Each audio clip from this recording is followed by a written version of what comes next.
Hello अस्सलाम वालेकुम everyone. अच्छा जी, आज will be doing unit 4 operations and project management. इसका जो 4.1 है एंड 4.3 जो है that is part of AS. तो एएस और बेसिकली एएस का जो भी सिलेबस है that is automatically a part of A2 as well. Right, यहाँ पे हम वो करेंगे जो प्योरली ए2 का सिलेबस है। So the first thing is operations planning. उसमें हम देखेंगे what is an enterprise resource planning, ERP. अब ईआरपी बिफोर मूविंग ऑन ये होता है कि आप सारे अपने डिपार्टमेंट्स को, for example procurement, supply, production, finance, इन सबको अगर आप in a single software combine करेंगे that will be an ERP, integration of everything. Right, तो जो भी बड़ी ऑर्गेनाइजेशंस होती हैं उनका ईआरपी एक सिस्टम बना हुआ होता है जिसमें उनके हर चीज, for example if you go इंशाल्लाह इनटू यूनिवर्सिटी, वहां पे आपको एक्सेस दिया जाएगा मे बी ओरेकल, जम्बील, इस तरह की चीजों का। वो भी एक ईआरपी होता है जहाँ पे स्टूडेंट का सारा डेटा होता है, असाइनमेंट्स होती हैं, फीस भी वहीं आती है and every other thing. Right, so वो इंटीग्रेट कर देते हैं into one combined software. So what is ERP? Formal definition क्या है जी? The use of a single computer application. ठीक है, ये सॉफ्टवेयर की बात हुई। To plan the purchase and use of resources in an organisation to improve the efficiency of operations. अब देखो फॉर एग्जांपल हमारी जो अकेडमी का सेटअप है, क्योंकि इतना बड़ा सेटअप नहीं है, so we don't need an ERP. Right, हमारा फाइनेंसेस एक और एक्सेल शीट पे मैनेज हो रहे होते हैं, स्टूडेंट का डेटा किसी और शीट पे मैनेज हो रहे होते हैं, तो it's not integrated at all. यहाँ पे अगर बड़ी ऑर्गेनाइजेशन होगी, आपके स्कूल्स हो गए, बीकन हाउस, रूट्स वगैरह सारे, इनके पास ये ईआरपी होता है और अपने हिसाब से दे कस्टमाइज। इसीलिए आजकल सॉफ्टवेयर डेवलपर्स या ये जो कंप्यूटर जो ग्रेजुएट्स होते हैं कंप्यूटर साइंस की डिग्री के, ये आपके लिए काम कर सकते हैं। फ्रीलांसिंग बहुत ज़्यादा कॉमन हो गई है बिकॉज बिजनेसेस बहुत सारे बन गए हैं। Every one needs their own software and it's not only a software, ये इंटीग्रेट करता है हर चीज़ को, फाइनेंस को, मार्केटिंग को, सप्लाई को, प्रोडक्शन को। क्योंकि इस obviously we are looking at this from the perspective of a business. ठीक है, ERP deals with what? Supply chain management, production, customer relations management and many more things. Right, every business involve in production will be able to find out. अच्छा जी, तो आराम से आपको ये पता चल सकता है जी कि what has been ordered, how many components, what type are needed, whether raw material is in stock. ये जैसे आपका सुपर मार्ट्स होते हैं या मार्केट्स होती हैं, इसमें आप देखना कभी वो बार कोड से स्कैन करते हैं, वो भी एक ईआरपी होता है। बेसिकली क्या हो रहा है, आपका बिल भी हो रहा होता है एंड साइमल्टेनियसली इन्वेंट्री काउंट भी हो रही होती है। फॉर एग्जांपल उसने एक ब्रेड स्कैन की, इसका मतलब है आपके बिल में वो ऐड होगी और जो इन्वेंट्री लेवल है उसमें से वो ऑटोमेटिकली माइनस हो जाएगी। और फिर टैक्सेस वैक्सेस वो सारी चीजें, इनकम स्टेटमेंट, बैलेंस शीट, सब कुछ ऑटोमेटिकली उसके थ्रू बन रहा होगा। ठीक है जी, stocks available to meet orders and etcetera. So this is what an ERP is. If you look at this diagram, figure 23.2, ERP uses a company-wide computer software system to manage resources. अब इसमें आप देखो हर चीज हो रही है, sales division, customer service applications, production control, orders, returns, ये सारी चीजें एचआर के रिलेटेड हो रही हैं। ठीक है, आप कस्टमर से भी उनका डेटा भी स्टोर किया हुआ है एंड सप्लायर्स का भी किया हुआ है।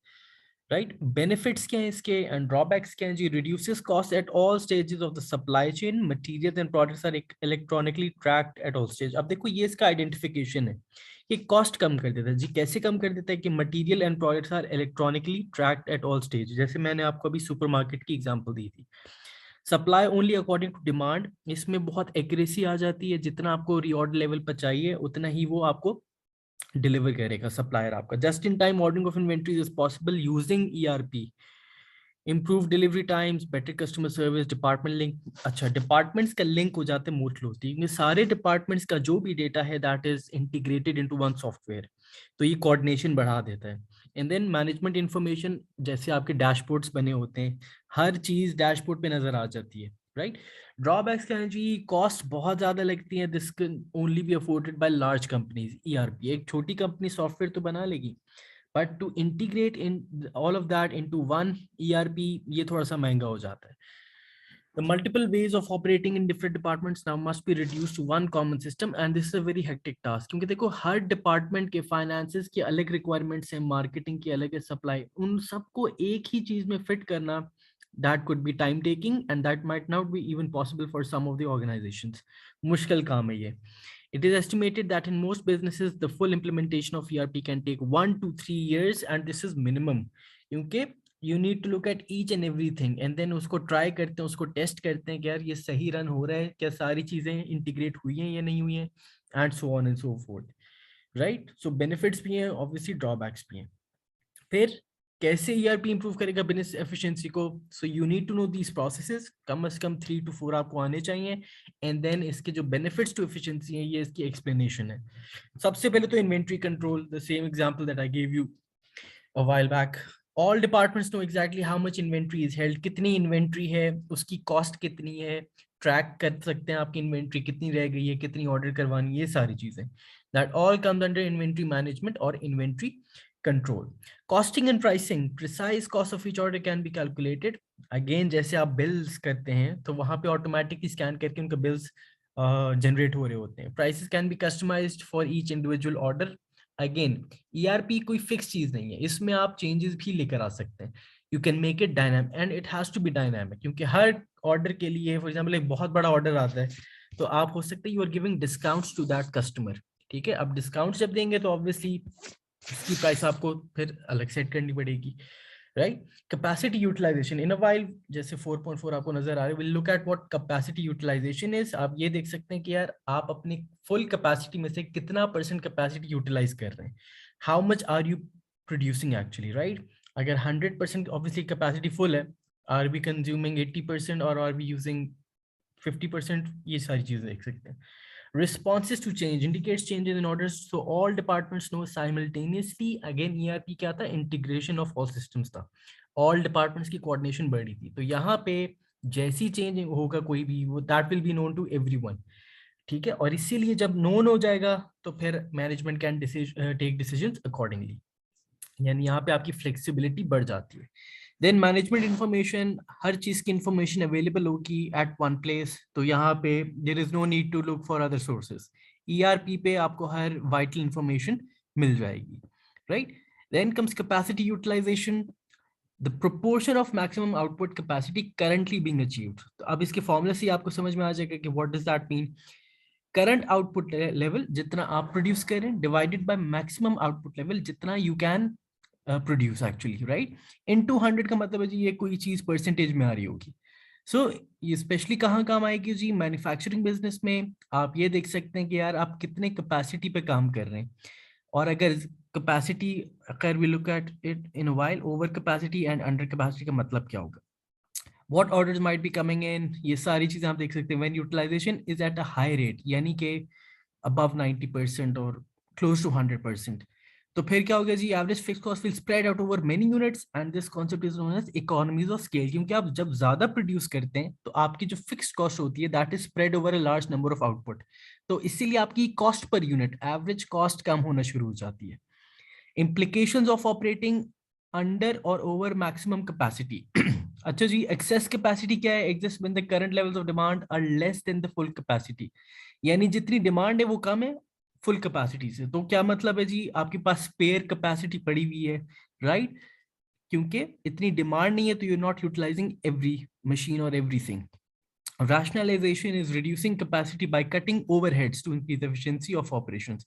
Overheads कहते हैं indirect expenses को। तो आप rationalization में क्या कह रहे होते हैं जी, आप अपनी capacity कम कर रहे होते हैं by doing what? By cutting overheads, यानी by cutting indirect cost, ताकि आपकी efficiency increase कर सके। For example ji, closing a factory, department बंद कर दिया, एक सेपरेट सेक्टर बंद कर दिया है ताकि आपकी ओवरहेड, फॉर एग्जांपल रेंट बच जाए, ठीक है जी, और आपकी कैपेसिटी कम हो जाए। Full capacity when a business produces at maximum output, again realistically इसको अचीव करना बहुत मुश्किल है, क्योंकि some there has to be some wastage involved as well, but full capacity का मतलब यही है कि you are operating at full capacity, 100% आप अपनी resources को utilize कर रहे हैं, and it's not even about machinery only, आपके जो भी resources हैं, labor force, machinery, space, area, ये सारी चीजें comes under capacity। अच्छा जी, then comes implications of under capacity operation। under capacity का मतलब है कि आप बिलो द मैक्सिमम कैपेसिटी काम कर रहे हैं। पॉजिटिव क्या होगा जी, ability to make, take and meet sudden large orders quickly, why, because you have spare capacity available. तो अगर एक सर्ज आ जाता है, ठीक है जी, इन डिमांड, तो आप उसको इजीली मीट कर सकते हैं क्योंकि आपके पास स्पेयर कैपेसिटी है। And the other point is also link flexibility in production ज्यादा कम कर सकते हैं। नेगेटिव क्या है जी, हायर यूनिट फिक्स्ड कॉस्ट, यानी पर यूनिट कॉस्ट आपकी ज्यादा आ रही होगी बिकॉज आपका लेवल ऑफ प्रोडक्शन या स्केल ऑफ ऑपरेशन थोड़ा सा कम है, यू आर नॉट यूटिलाइजिंग 100%, तो आपकी फिक्स्ड कॉस्ट ज्यादा स्प्रेड नहीं हो रही, ठीक है। अंडर और unemployed resources leading to poor motivation, अब रिसोर्सेज में लेबर भी है, मशीनरी भी है, अगर आप उसको नहीं यूज करते तो डीमोटिवेशन है, specially for the labour force obviously, ठीक है। अनसोल्ड आउटपुट, यानी जितना पोटेंशियल था बनाने का, you are not producing that much, तो जिसकी वजह से आपकी you need to hold inventory as well, उसकी कॉस्ट भी बढ़ जाएगी। Inefficiency in production leading to higher cost, ये सारी नेगेटिव चीजें हैं of what, of under capacity. फिर implications of over capacity operation के some customers are disappointed to receive late delivery। अब what is this over capacity? Over capacity ये होगी कि आप अपनी फुल कैपेसिटी से ज्यादा प्रोडक्शन नहीं कर पा रहे, राइट। इसका मतलब है, अब देखो, आप ऑब्वियसली 100% ज्यादा तो नहीं एक्सीड कर सकते, तो now you have the customers have to wait for their orders. ये इसकी इंप्लीकेशन हो सकती है कि भाई उनको लेट प्रोडक्ट मिले, लेट डिलीवरी मिले, क्वालिटी में फॉल, आप बहुत ज्यादा स्ट्रेस दे रहे हैं अपनी मशीनरीज को, अपने लेबर को, एम्प्लॉयज एंड मैनेजर्स में become stress, again the same point, regular machinery maintenance can may be difficult, because एक चीज होती है कि भाई अगर आप you not operating at full capacity तो मशीन को भी रेस्ट मिल रहा है, लेबर को भी रेस्ट मिल रहा है, बट अगर आप 100% से भी ज्यादा प्रोडक्शन करना चाह रहे हैं, इसका मतलब है जी इट्स 24/7 ऑपरेशन, ठीक है, यहाँ पे फिर ब्रेकडाउन होने के ज्यादा चांसेस हैं। And cost increase because of steps taken to increase production. Then we have increasing capacity utilization, choosing methods to improve capacity utilization। अच्छा जी, इसके this topic is about increasing capacity utilization, how can we increase that? So इसमें कुछ चीजें हैं जो we need to see कि long term over capacity problems क्या है and short term under capacity की problems क्या है। Long term over capacity problems, method क्या है जी इसको सॉल्व करने का, सब कॉन्ट्रैक्ट कर दें, paying another business to undertake part of the task required to produce a product और सर्विस। फॉर एग्जांपल जी, आपके पास कैपेसिटी नहीं है, ओवर कैपेसिटी की प्रॉब्लम्स हैं, डिमांड ज्यादा है, कैपेसिटी कम है बेसिकली, तो आप क्या करें, सब कॉन्ट्रैक्ट कर दें, आप किसी और बिजनेस को पे करें ताकि वो आपके बिहाफ पे प्रोडक्ट या सर्विस बना दे। अब बेनिफिट क्या होगा जी, no major capital investment is required, क्योंकि it has nothing to do with you, आपने सिर्फ पेमेंट करनी होगी, and that's the drawback of it। Should be quite quick to arrange क्योंकि there are many businesses who are willing to produce goods on the behalf of other companies।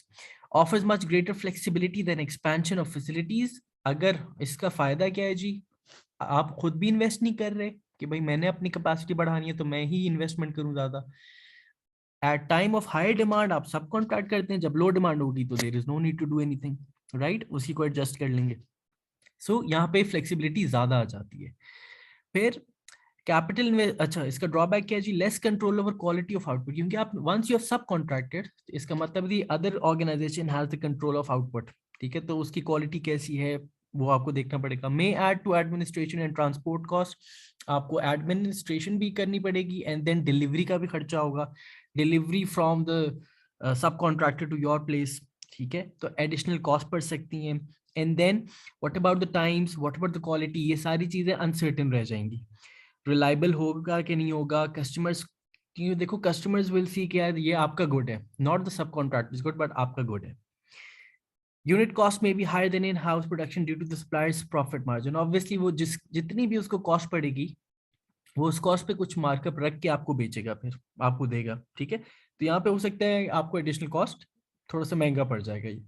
Then the other method to solve this problem of long-term overcapacity is capital investment in expansion of आप खुद ही investment कर लें और अपना ही scale of operation बढ़ा दें।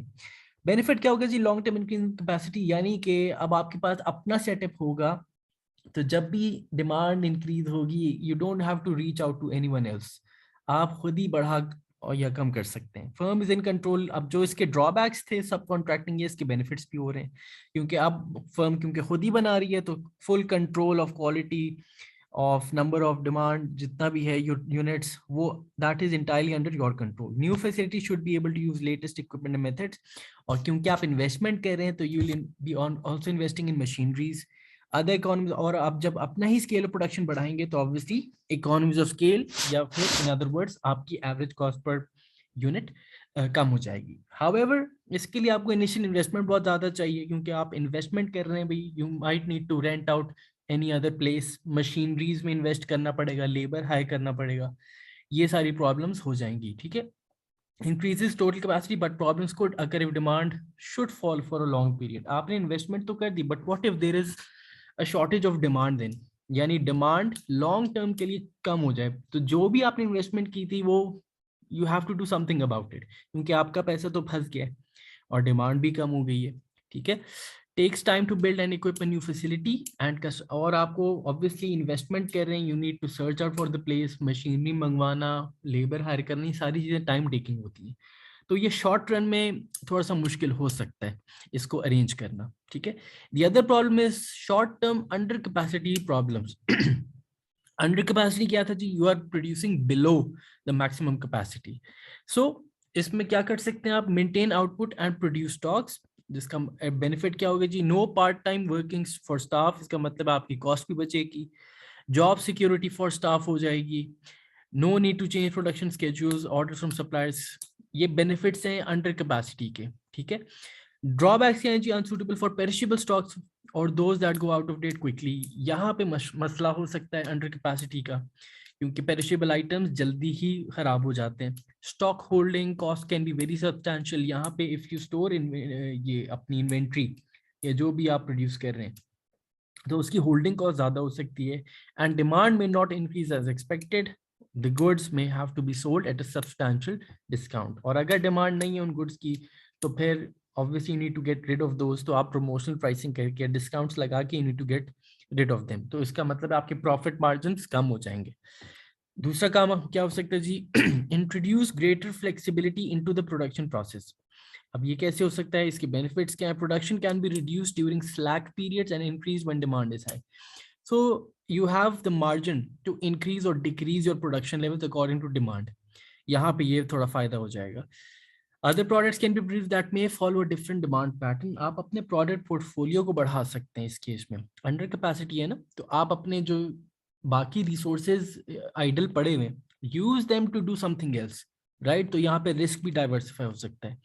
Drawback क्या है जी, स्टाफ में be demotivated by not having full time, क्योंकि यहाँ पे ऑब्वियसली डिमांड कम है, अंडर कैपेसिटी है, you not utilizing your labour force, तो उनको जॉब इनसिक्योरिटी भी हो सकती है, ठीक है।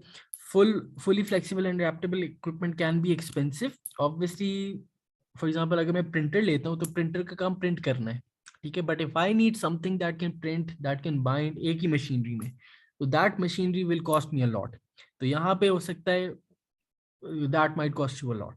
Staff may need to be trained in more than one product, वही बात है कि अगर आप अपना प्रोडक्ट पोर्टफोलियो ही बढ़ा रहे थे तो उसकी वजह से आपकी कॉस्ट इंक्रीज हो सकती है।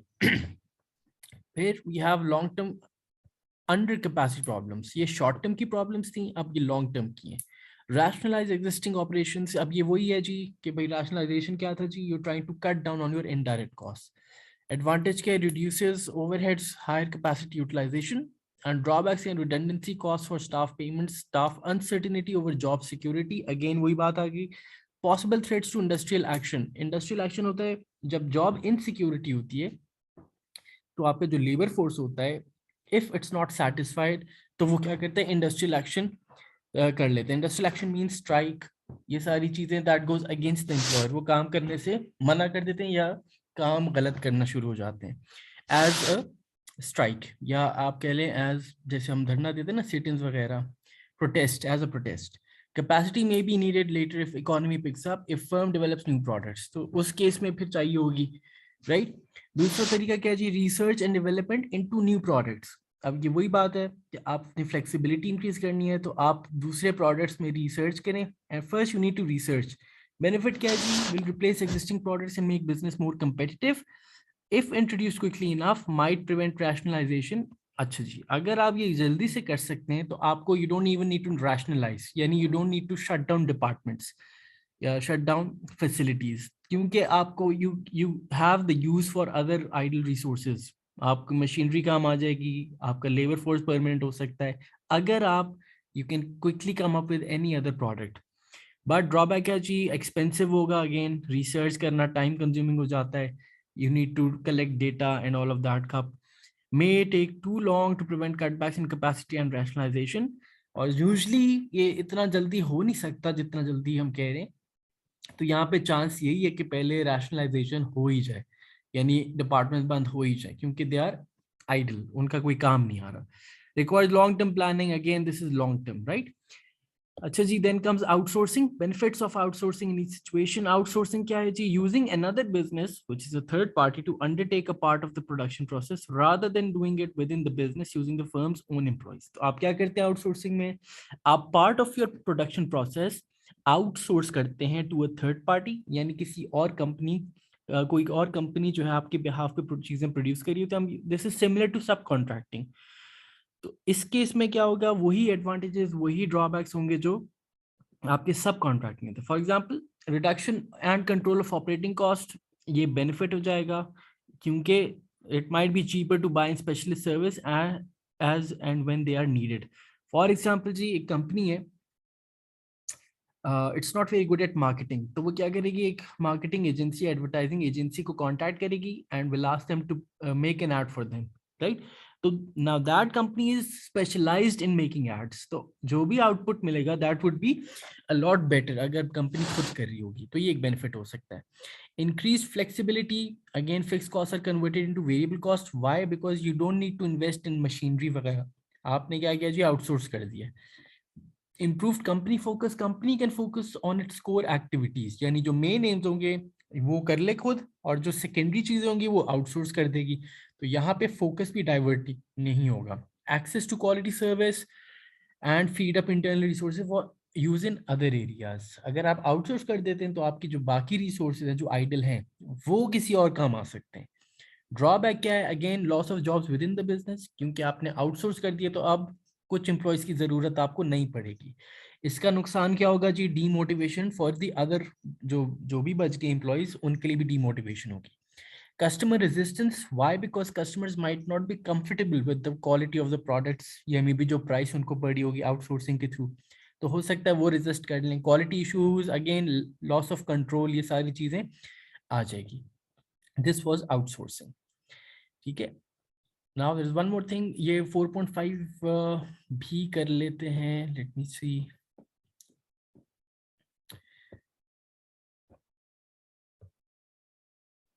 अच्छा चलो, वी कैन डू दिस, ठीक है। थोड़ा सा बड़ा टॉपिक है but bear with me. Lean production and quality management. अब लीन प्रोडक्शन का कॉन्सेप्ट जो है that is very latest in business studies and in business. Lean production में कुछ मेथड्स होंगे जो हम देखेंगे, कुछ वेस्टेज होंगे वो हम देखेंगे। So links between lean production, inventory control, quality, employees roles, capacity management and efficiency. Lean production itself क्या है जी? Producing goods and services with minimum waste while maintaining high quality, and these techniques are generally adopted by the Japanese firms, ठीक है जी। और वही in basically इनको start करने वाले ही थे, ठीक है, where quality maintains. So what are you trying to do in lean production? आप वेस्टेज को मिनिमाइज कर रहे हैं और क्वालिटी को मैक्सिमाइज कर रहे हैं। कौन कौन से वेस्टेज होते हैं इंडस्ट्री? ये 7 टाइप्स के वेस्टेज हैं। Excessive transportation of components and products, यानी विद इन दी फैक्ट्री या within the production department, transportation जो मूवमेंट है ना ऑफ ट्रांसपोर्टेशन, यानी ट्रांसपोर्टेशन ऑफ गुड्स, वो बहुत लंबी हो रही है। For example even outside the organisation, अगर आप रॉ मटेरियल मंगवा रहे हैं तो बहुत दूर से आ रहा है, ठीक है जी। तो इससे आपका टाइम भी लग रहा है, और टाइम भी वेस्ट हो रहा है, कॉस्ट भी वेस्ट हो रही है। Excessive inventory holding, inventory holding का मतलब ये है कि आपने बहुत ज्यादा इन्वेंट्री होल्ड की हुई है जिसकी इतनी जरूरत नहीं, तो आपका पैसा फंसा हुआ है, इन्वेंट्री वेस्ट हो रही है। Too much movement by working people, now within the organisation, जो बंदे काम कर रहे हैं ऑर्गेनाइजेशन में, उनकी मूवमेंट बहुत एक्सेसिव है। यानी अगर कम रूम ए में एक चीज पड़ी है तो फिर दूसरा रूम डी में पड़ी हुई है, तो this might be causing to much movement by the people. इसका मतलब है आप टाइम वेस्ट कर रहे हैं, राइट, क्योंकि अगर सारी चीजें साथ साथ पड़ी होंगी तो फिर आपका काम जल्दी हो जाएगा। Waiting time, delays in the production process, over production, यानी आप डिमांड से ज्यादा प्रोड्यूस कर बैठे तो उसमें वेस्टेज ऑफ आउटपुट हो रहा है।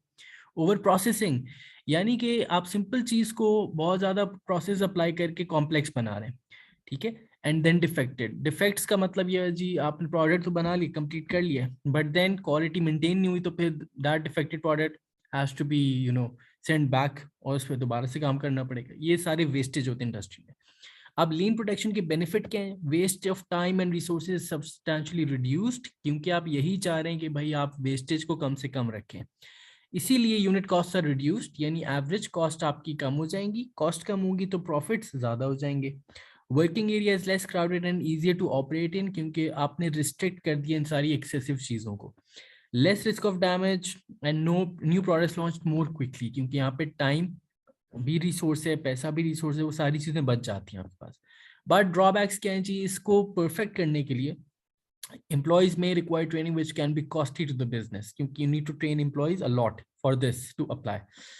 The business may not be able to increase the supply of goods when demand increases, क्योंकि आपका सारा फोकस इस पे जी लीन प्रोडक्शन पर है। तो हो सकता है कि you are focusing too much on quality and reducing wastage, कि आपका स्पीड जो है वो अफेक्ट हो सकती है।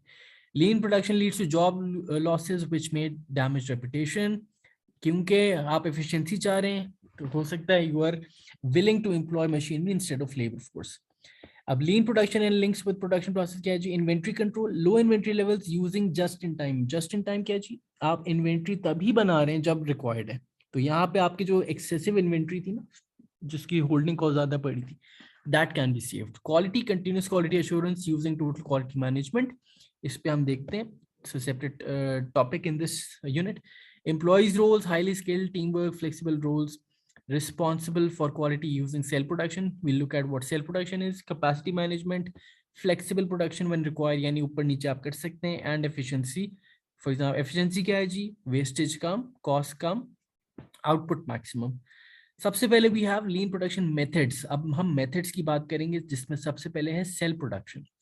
Splitting flow production into self-contained groups that are responsible for whole work units. The cell is responsible. अब देखो होता क्या, फॉर एग्जाम्पल जी एक लाइन बनी हुई है, how cell production might be organised in an assembly plant. Bought in components आए, machining of components, quality checks, major sub assemblies and quality check, final assembly, checking and packaging, finished goods. अब आपने क्या किया, instead of placing each and everything separately, आपने सबको within cells, यानी different different cells बने, उसमें सारे जो सिमिलर काम हो रहे हैं, they are taking place simultaneously, जिसकी वजह से स्पीड ज्यादा हो जाती है। तो दे आर सेल्स बने हुए हैं जहां पे साइमल्टेनियस टास्क परफॉर्म किए जा रहे हैं, और जैसी कंपोनेंट्स आए सब पे काम हुआ और फिर फिनिश्ड गुड्स में कन्वर्ट कर दिया आपने। This is what cell production. Then flexible specialism, flexibility in equipment and employees enable the basic product to be produced with a range of options. अगर आपकी मशीनरी फ्लेक्सिबल है, यानी एक मशीन है जो प्रिंट भी कर सकती है और जो फोटोकॉपी भी कर सकती है, राइट, और भी कमांड्स पास कर सकती है, दैट इज मोर फ्लेक्सिबल। और आपका लेबर फोर्स जो है वो मल्टीपल टास्क परफॉर्म कर सकता है साइमल्टेनियसली, तो that is known as basically flexible स्पेशलिज्म।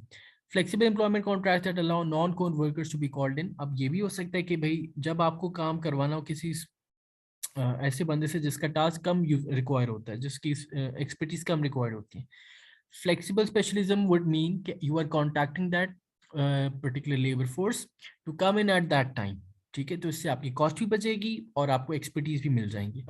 Machinery, again जो मैंने आपको एग्जांपल दी थी, flexible and multi skilled workers. Benefits क्या है जी? बहुत ज़्यादा फ्लेक्सिबिलिटी का मतलब है जी किसी भी रेंज ऑफ आउटपुट को आप बना सकते हैं, किसी भी प्रोडक्ट पोर्टफोलियो को आप अचीव कर सकते हैं, different products can be made with different expertise required, ठीक है। And then simultaneous engineering product developed is organised so that different stages are done at the same time instead of sequence. Simultaneously का मतलब क्या होता है जी? एक साथ। अब ये नहीं होगा कि पार्ट ए किया आपने, फिर वो प्रोडक्ट किया, पार्ट बी हुआ, फिर पार्ट सी हुआ, सीक्वेंशियल नहीं रहेगा। जो कह रहे हैं जी साइमल्टेनियसली सारे काम चल रहे होंगे, सो दैट जो भी आउटपुट होगा दैट कैन बी मैक्सिमाइज्ड, ठीक है। Then we have kaizen. अब kaizen is a Japanese term. Kai और जेन का मतलब है जी continuous improvement, it's a Japanese term. So Kaizen involves all workers being continuously responsible for making improvements. यहाँ पे आप workers को सिर्फ अपने काम के लिए नहीं कहते कि check your own work, but check the entire product as well as your own work. ठीक है, यानी सारे responsible हैं for making improvements in production processes that lead to greater efficiency. जब हर कोई check कर रहा होगा product को, तो chances of errors बहुत कम हो जाते हैं। इसका मतलब है wastage बहुत कम हो जाता है। सी बेनिफिट्स क्या हैं जी? Improvement in productivity, less wastage, ये खैर बड़े ऑब्वियस से थे। Lower break even level of output, break even, I hope you guys remember कि जितनी जल्दी आप अपने कॉस्ट को कवर कर सकते हैं। Situation where the profit equals to loss, यानी नो प्रॉफिट नो लॉस की सिचुएशन है। More responsiveness to customer needs, cost क्या है जी, यानी ड्रॉबैक्स क्या है, you need to train employees, तब जाके इम्प्लीमेंट हो सकता है continuous improvement. Setting up teams and empowering employees, dealing with employees who do not want greater involvement. अब आप कुछ एम्प्लॉइज होते हैं who are more fond of following order instead of giving their inputs या contribute करें कुछ, तो वहां पे आपका उन लोगों से भी वास्ता पड़ सकता है and etcetera. Just in time थोड़ा सा हमने डिस्कस किया था कि जी यू नीड इन्वेंट्रीज या you need your material when demand is there, तो आप तभी मंगवाएंगे या तभी प्रोड्यूस करेंगे जब ऑर्डर प्रोड्यूस करने की बारी आएगी। Just in time production can be applied as a tool of lean production. अब JIT is part of lean production, ठीक है। लीन प्रोडक्शन क्या था जी, you are minimising wastage and maximising output. तो यहाँ पे just in time is one example of that. Implications क्या है, रिले, अब देखो जस्ट इन टाइम को एम्प्लॉय करना थोड़ा सा मुश्किल हो जाता है। You need to make sure कि ये जो फॉलोइंग पॉइंट्स हैं ये अवेलेबल हो। Relationship with suppliers must be excellent, क्योंकि देखो जैसे ही मुझे ऑर्डर मिला only then I will be ordering my raw material वगैरह, तो मेरे ताल्लुकात सप्लायर्स के साथ अच्छे होंगे, then it will be possible, right. If I am not doing good with my supplier, इसका मतलब supplier would not be very fond of, या supplier would not give me the material when required, ठीक है। हो सकता है मुझे तंग करे, इस केस में JIT अप्रोच फुलफिल नहीं हो सकती। Production staff must be multi skilled and prepare to change jobs at short notice, क्योंकि मल्टी स्किल होना चाहिए, यहाँ पे काम जल्दी करना चाहिए, that is a requirement. Equipment and machinery must be flexible, accurate demand forecast, क्योंकि नफसी आपको इतना पता होना चाहिए कि यार अपकमिंग डिमांड कितनी है, उस हिसाब से आप अपनी इन्वेंट्री ऑर्डर करेंगे।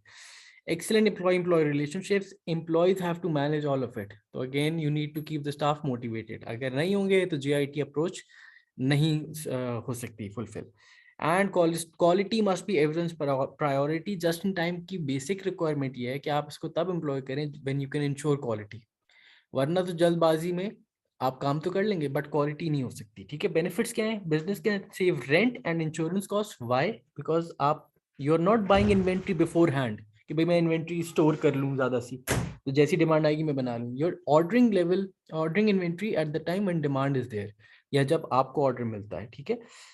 As inventory is obtained when needed less working capital, यानी आपका पैसा कम फंसता है, this is what working capital is, क्योंकि you are not buying inventory before hand.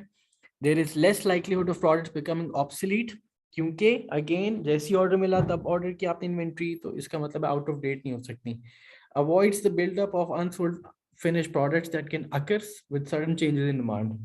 Drawback क्या है, ये limitation क्या है, firm is vulnerable to action taken by employees and by suppliers। अगर supplier ना deliver कर पाए for any reason या employees ना cooperate करेंगे तो फिर इस कंपनी की रेपुटेशन एट स्टेक है, क्योंकि कस्टमर्स का डिमांड यानी कस्टमर्स के ऑर्डर लेट हो जाएंगे and quality might be affected, तो ये this could have long term implications। Production is very reliant on suppliers, again वही बात है, reliant on suppliers as well as labor force। No spare finished product available to meet unexpected orders। अगर there is a sudden increase in demand, उस case में JIT थोड़ा सा flop कर सकता है because you don't have any inventory, ठीक है, तो वहां पे गड़बड़ हो सकती है। There is little room for mistakes as minimal inventory is kept। हाँ, यहाँ पे you need to make sure कि inventory waste ना हो, यानी तोड़ फोड़ ना हो जाए या सही से प्रोडक्शन ना हो पाए, you can't afford it क्योंकि inventory वैसे ही लिमिटेड है, ठीक है।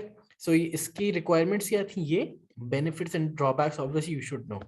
Then comes quality control and assurance. अच्छा जी, क्वालिटी प्रोडक्ट क्या है, that meets customers expectation and is therefore fit for purpose. So quality को डिफाइन यूं किया जाता है कि कस्टमर की परसेप्शंस के अकॉर्डिंग अगर प्रोडक्ट मिल जाए उसको सेटिस्फाई कर दे, दैट इज क्वालिटी। अब कुछ स्टैंडर्ड्स बने होते हैं कि एटलीस्ट ये जैसे आपने भी कभी देखा होगा किसी प्रोडक्ट पे ISO इंटरनेशनल स्टैंडर्ड ऑर्गेनाइजेशन इस तरह का करके लिखा होता है कि that has been internationally tested, ये it does meet the quality standards. अब बेनिफिट्स क्या है जी, producing quality product services easier to create customer loyalty. A lot of customers go for quality. If they don't get quality first time, हो सकता है they might shift to another competitor. Saves on the cost associated with customer complaints. अगर आप quality नहीं दे रहे, cost बचा रहे हैं, तो देखो वही कॉस्ट आपको बेयर करनी पड़ेंगी जब कस्टमर कंप्लेन करेगा. आपको हो सकता है उसको पैसे देने पड़े, डिफेक्टिव प्रोडक्ट्स को रिप्लेस करना पड़े, लॉन्गर लाइफ साइकिल्स. ठीक है, ये सारी चीजें आपकी बचत हो जाएगी. फिर हायर प्राइस, अगर आप क्वालिटी दे रहे हैं, you can charge premium price. Obviously people like to pay, yeah, people are okay with paying higher prices for good quality products. अब quality assurance क्या है? A system of agreeing and meeting quality standards at each stage of production to ensure customer satisfaction. Basically होता क्या है? There is some, the first basic step is quality control. Quality control क्या है जी? आपने product बनाया, तो उस पे steps apply किए, A B C D E. जब सारे steps हो गए and when it's converted into a finished good, at the end कोई इंस्पेक्टर बैठा होगा जो उस प्रोडक्ट को देखेगा और देखेगा हाँ यार अगर सही प्रोडक्ट है तो वो फॉरवर्ड कर देगा, अगर नहीं है तो उसको वापस कर देगा. अब इसमें मसला ये था कि हो सकता है आपकी प्रॉब्लम स्टेप नंबर बी पे ही आ गई हो, बट उस पर बाकी स्टेप्स अप्लाई हुए, सी डी ई एफ जितने भी थे, एट द एंड आपको पता चला कि प्रोडक्ट तो गलत निकला है. तो क्वालिटी एश्योरेंस ये होती है कि भाई A for example step number A पे जो एम्प्लॉय नंबर ए है, यानी जो उसने अपना प्रोडक्ट बनाया, अपना काम चेक किया, फिर फॉरवर्ड किया. फिर जो बी होगा, बी अपना काम करेगा, अपने पार्ट को चेक करेगा, फिर सी को देगा, सी अपना काम चेक करेगा बना के, फिर डी को देगा, एंड सो. तो हर कोई is responsible for ensuring quality, but अपने अपने हर स्टेज पे चेक हो रहा होगा. ठीक है, तो इसमें थोड़ा सा वेस्टेज कम हो जाता है आपका, क्योंकि जो भी फॉल्ट होगी that can be picked up quickly.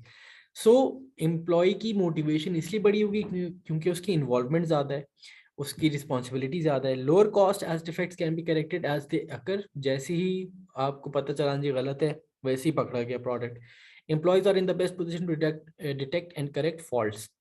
But drawbacks हैं, ग्रेटर डिमांड एम्प्लॉयज में रिड्यूस मोटिवेशन. समटाइम ये होता है कि यार ये काम भी है, ये काम भी है, काम बहुत ज़्यादा हो गए वर्कर्स के, तो they might not be very honest with their work. हो सकता है उनकी मोटिवेशन भी कम हो जाए. Not all products in the high standard of quality, so time is wasted. हो सकता है आप सारे प्रोडक्ट्स पे ये चीज़ अप्लाई करें, बट यहाँ पे हो सकता है कि सब प्रोडक्ट्स को इतनी ज़रूरत ना हो quality, but you are still applying that, तो आपके टाइम और पैसा दोनों वेस्ट हो रहा है. कॉस्ट ऑफ ट्रेनिंग, अब आपको you need to train the workers to check कि भाई इस तरीके से चेक करना है प्रोडक्ट को, उसके लिए भी आपको करना है, राइट. अब दिस इज रिडंडेंट. अच्छा जी, देन कम्स, अच्छा जी, ये है methods to effective quality control. अब क्वालिटी कंट्रोल मैंने आपको बता दिया था.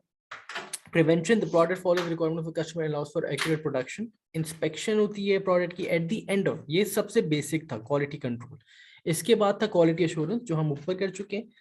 And then the last one is total quality management. अब टोटल क्वालिटी मैनेजमेंट में basically the difference between this and quality assurance के TQM में सारे के सारे लेबर फोर्स, फॉर एग्जांपल देखो ए ने अपना काम किया, अपना प्रोडक्ट मतलब उसने अपना काम किया, उसको चेक किया, एंड वो ऐसे बी को पास कर रहे होगे कि as if B is the final consumer. जब बी के पास प्रोडक्ट है तो see what's the difference between quality assurance and TQM. Quality assurance में बी ने अपना काम किया, अपना उसको चेक किया और फिर आगे किया. But total quality management, B अपना काम किया, उसको भी चेक किया और ए का भी काम चेक किया, राइट. सो वो पूरे प्रोडक्ट को ऐसे देख रहे जैसे ये फिनिश्ड प्रोडक्ट आ गया. फिर सी के पास जब प्रोडक्ट गया, सी ने अपना काम किया, उसको चेक किया, और फिर ए और बी का काम को भी चेक किया उसने. So everyone is checking each others work as well as अपना काम.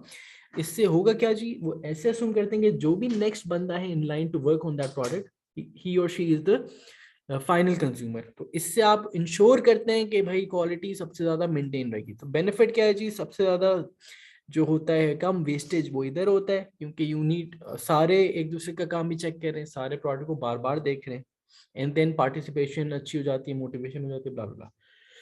Drawbacks here again needs a lot of time. You need to train the workforce even more, क्योंकि अब उसने अपना काम भी चेक करना है और बाकियों का भी काम चेक करना है.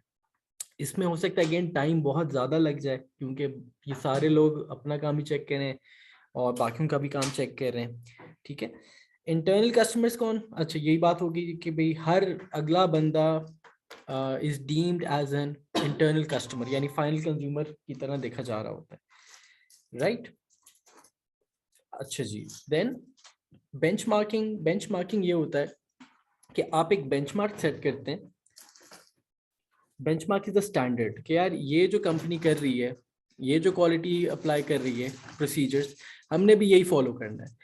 तो आप एक स्टैंडर्ड सेट करते हैं। अब स्टेजेस के identify the aspects of the business to be benchmark कि यार हमें ये चीजें बेंचमार्क करनी है। Major performance in these year, आप अपने परफॉर्मेंस मेजर करते हैं और फिर उसको कंपेयर करते हैं किसी ऐसी फर्म से जिसको आपने बेंचमार्क सेट किया हुआ है।